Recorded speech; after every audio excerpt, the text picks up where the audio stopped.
As an artist who does what people would consider offensive lyrics, what they consider offensive lyrics, do you feel compelled at all to try and get with the program and not use those lyrics? Wow, I mean, the program. Let me get this right. Like,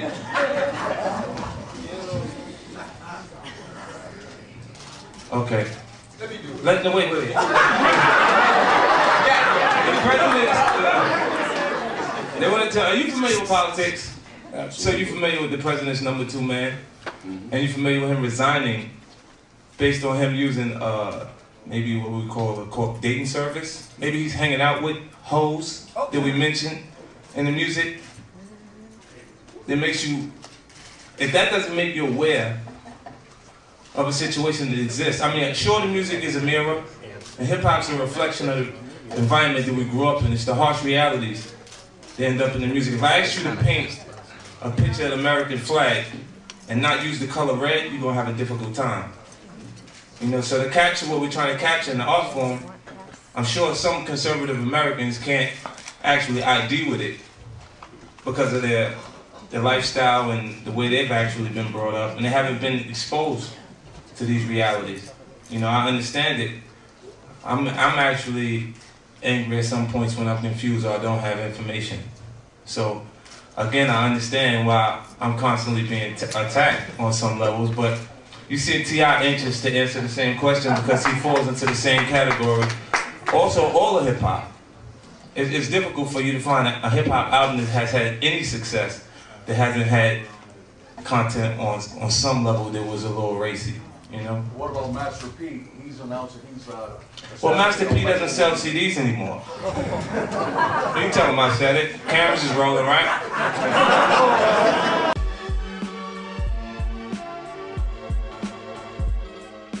There's no doubt that the gangsta activity is very real in poor black communities, and therefore artists who are connected with gangster activity will be singing about those realities. And they ought to be wrestling with those realities. We all ought to be concerned with those realities.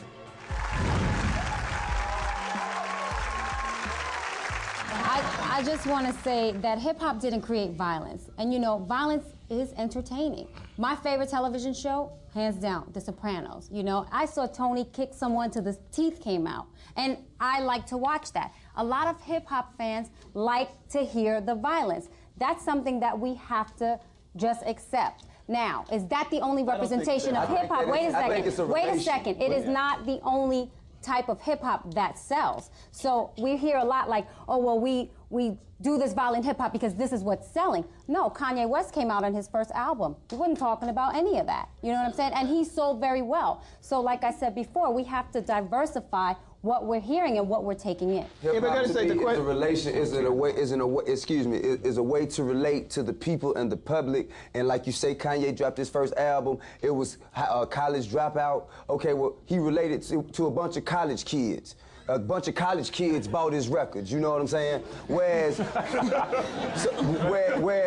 me, I come from an urban community. I come from the west side of Atlanta, Bankhead, one of the roughest communities in Atlanta. So I'm gonna make music that's going to relate to the people who are in and around that setting and those scenarios and those under those circumstances. And if I gotta throw some B's, N's, H's and talk about some 4, 5s, 9s and some AKs in order to trick somebody into learning some on another one of my songs on the album, then so be it. Ain't no way you can listen to a T.I. record and say that's all you got from it. Ain't no way.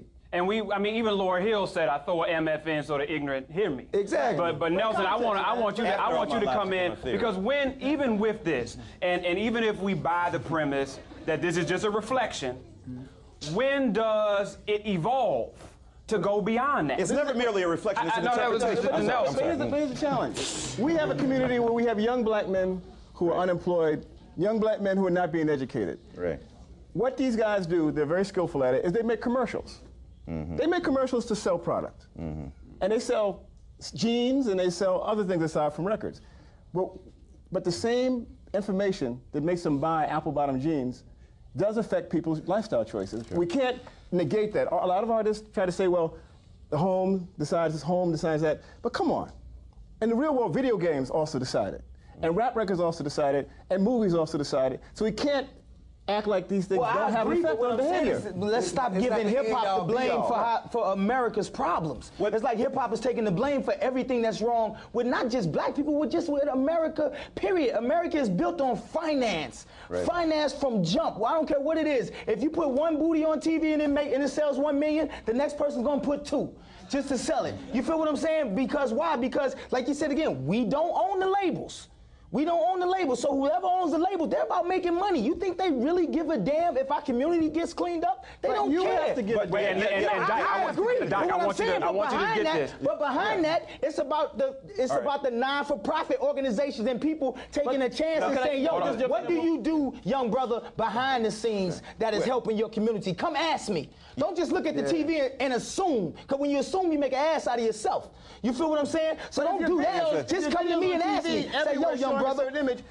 Here's the thing. The video of you doing whatever behavior you do is more powerful, and more penetrating into the consciousness of everyone here than your nonprofit. Why is that? Why is that? Well, you know what? That's a standard that was set in the home. It all starts at home. Are you a father? You're not a father, okay? I'm a father of 5, okay? And my kids watch BET, they watch all kinds of videos, they watch movies, they listen to music, they like 50, they like Lil Wayne, they like, you know, whomever you can mention. But when my children look at this TV and see these videos and listen to this music, I don't care how impressionable it is. They know they ain't gonna have to deal with 50, they gonna have to deal with daddy. You dig what I'm saying? And I think that's the way it starts. I think that we looking to the rappers, athletes, and actors to raise our children instead of doing it ourselves in our homes.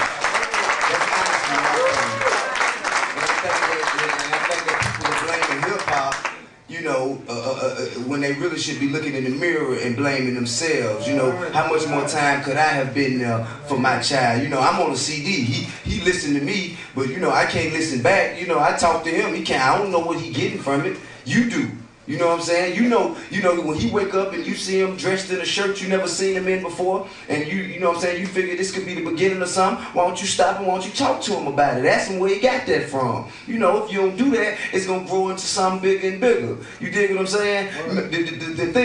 The things that I say come from the life that I used to live. And this is like he said, a harsh reality that maybe most of you are fortunate enough to not to have ever dealt with. You know what I'm saying? Most of y'all don't know what it's like, the way if you don't sell this bomb of dope, you ain't gonna have nothing to eat for the next 3 days. You know, most of y'all don't know what that life is like. And I know the B word, the H word, and the N word are the words that's under attack right now. But I don't know if you know it or not, people, but it are bitches, niggas, and hoes that live in America. And as long as that fact exists, I think rappers deserve the right to talk about it.